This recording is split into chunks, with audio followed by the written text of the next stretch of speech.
All right, guys, just want to go over a quick internal rotation mobilization that we like to do here at Lansdowne.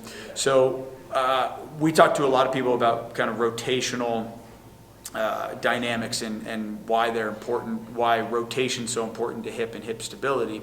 So one of the things that we talk a lot about is the ability for the hip to internally rotate when we're going into hip extension here.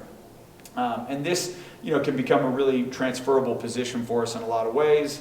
And one of the things that we really recommend for our runners in particular is to make sure that that hip can display some internal range of motion. So we train this position a lot in here.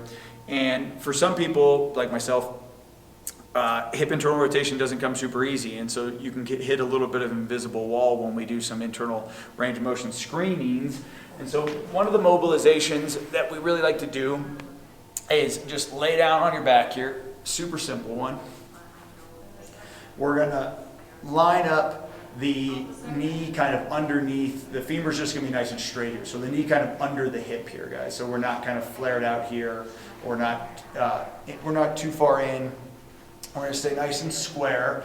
And then I'm just gonna walk my foot out, and I'm working on my right hip here. So I'm gonna walk my foot out. Again, trying to maintain that knee under hip position. So you can see I'm just going to bias up some internal rotation here. And then I'm going to drop the other leg over the top, and that's going to allow me to put a little pressure down into this and just start cranking down a little bit and really getting that hip into an internally rotated position. So what I want to do is be mindful here. This should be comfortable. This should feel like a little bit of a stretch. We shouldn't be in any real pain doing this. Always be respectful of those pain markers here. So, again, be able to breathe in and out through this and just kind of relax.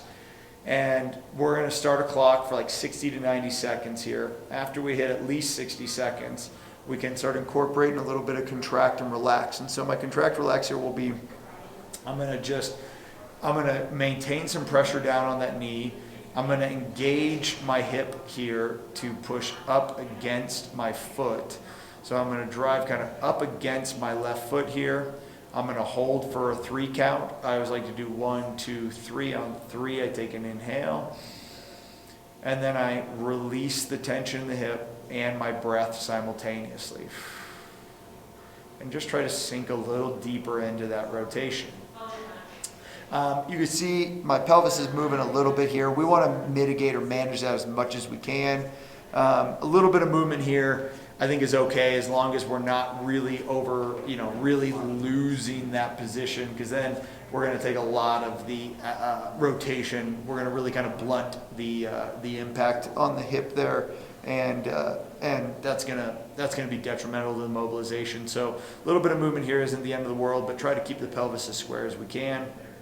And again, we're gonna 60, 90 seconds chilling out, then we'll incorporate that contract relax, hit 2 or 3 rounds on that contract and relax, and then as always we're gonna get up and test that guy back out and just see how it feels. So put that hip back into some extension, get into that kind of split stance, and just wind it up into a little internal rotation and see if it feels like it's moving a little better. You can kind of sit down into a little lunge or split squat here and see how that hip is moving and what your engagement feels like. I think you'll find after that mobilization, the hip's rotating a lot smoother, and you've got better access to that position and better control in it. So give that one a shot.